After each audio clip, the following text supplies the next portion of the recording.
কত বড় সাহস! হাই আমার বোনের হাই বাপ্পি সাহস। আরে বানতেছস কেন? স্যার স্যার কইতেছি। ওরে কোনো সারাসারি নাই মা। ওর কত বড় সাহস! ওর একদিন কি আমার একদিন। কি হলো? তুমি কিছু কও না? কাটা দিয়ে কাটা তোলা লাগবে। ওর কত বড় সাহস আমার মায়ের ছবি নিয়ে ইন্টারনেটে দেয়। এই তুই ঘরের খবর কেমনে জানোস? হ্যাঁ, আমাগো ঘরের তোলা ছবি তোর কাছে কেমনে যায়? তোর কাছে জিনভূত আছে নাকি? বাপ্পি ভাই আমার ছাড়া দাও কইলাম, আমার কাছে কোনো জিনভূত নাই। এটা ক্লাউডের কাজ, ইন্টারনেট বুঝুন তো কিছু, খালি ফাল পারো। আমরা ভূগোল বুঝাই, ক্লাউড মানে যে মেকআপ পাইব না আমি জানি না। এই মেঘে কেমনে ছবি যায়? উল্টা পাল্টা বুঝাছ আমারে। আমার হাত খুলে দাও, অন্য গ্রামে পয়লা দেখা এই আমার বাইন্দা রাখছো। আমার বোনের ছবি ইন্টারনেটে ছাড়ার সময় মনে ছিল না? এই হাত খুলে কি করবি? এই টিকটক নাচ দিবি এখানে দাঁড়াইয়া? লাইভে যাবো লাইভে, তখন সবার সবকিছু ফাঁস করে দেমু, লিখুম জাস্টিস ফর জিকু। তখন এই যে তোমাদের উঠান, এই উঠান উঠান হইব টুরিস্ট স্পট। আমার নাম জিকু, জিক জিক জিকু। এই চুপ, একটা কথা কবি না, সত্যি করে ক, আমার বোনের মোবাইলের ছবি তুই কেমনে পাইছস? আমার তো মনে হয় ওই ইন্টারনেট আলা মোবাইল কিনা দেয় তোকে ভুল হইছে। তোমাকে যা মন চাই করো, যত সব। এ মা, মা বাপ্পি তোর মাই ঠিকই কইছে, যত সমস্যা এই মোবাইলের মধ্যে। এই মোবাইলটা হলো শয়তান আড্ডাখানা। আব্বা, আমি স্কুলের আইটি ম্যাডাম, ওনারা বলছি সব সমস্যার কথা। আমি ওনারে ভালো করে চিনি। আপা সালাম আলাইকুম। ওয়ালাইকুম সালাম। সবই তো শুনছেন। এই ঘরের মোবাইলে যে ছবি তোলা হয় ওটা জানি জিকেও কেমনে পাওয়া যায়, আর ফেসবুকেও ছেড়ে দেশে। কি মুশকিলে পড়ছি কন, দেখান দি একটু মোবাইলটা। আমার আমার ছাইয়া দেন, নাইলে কিন্তু সর্বনাশ হয়ে যাইব। মোবাইল এটা কোথায় কিনছেন? ওই গত সপ্তাহে জিকুর দোকান থেকে কিনছি। তা মোবাইলের সেটিংস কি সব দোকানদারি করে দিছিল? হ্যাঁ, জিকুই তো সব ঠিকঠাক করে চালু করে দিচ্ছে।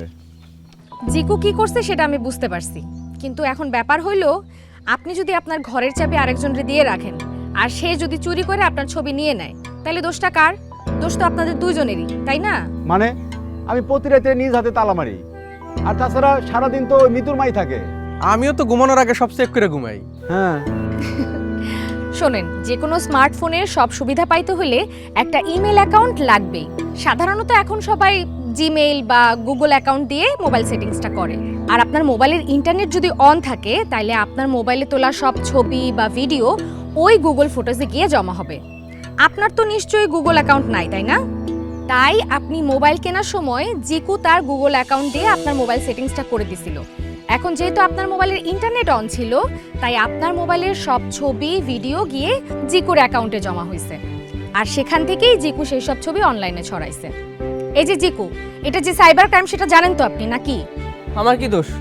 উনি তো কইছে, উনি কিছু বোঝেন না, মোবাইল সেট করে দিতে কইছে, আমি কইরা দিছি। কেউ এরকম বললে তাকে বুঝিয়ে বলা আপনার কাজ। নিজের গুগল অ্যাকাউন্ট দিয়ে অন্যের মোবাইল সেট করে দেওয়া আপনার কাজ না। আর অন্যের ছবি তার অনুমতি ব্যতীত অনলাইনে আপলোড করা দণ্ডনীয় অপরাধ।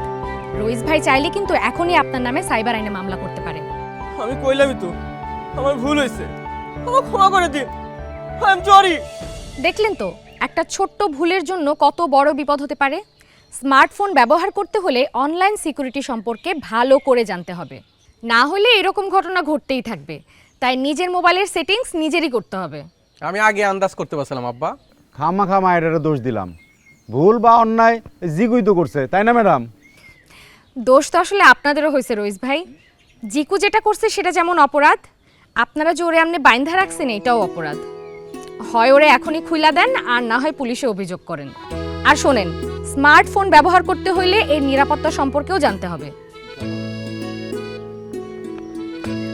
আসো, আমি তোমার শিখাই দিতেছি কিভাবে নিজের গুগল অ্যাকাউন্ট দিয়ে মোবাইল সেট করতে হয়।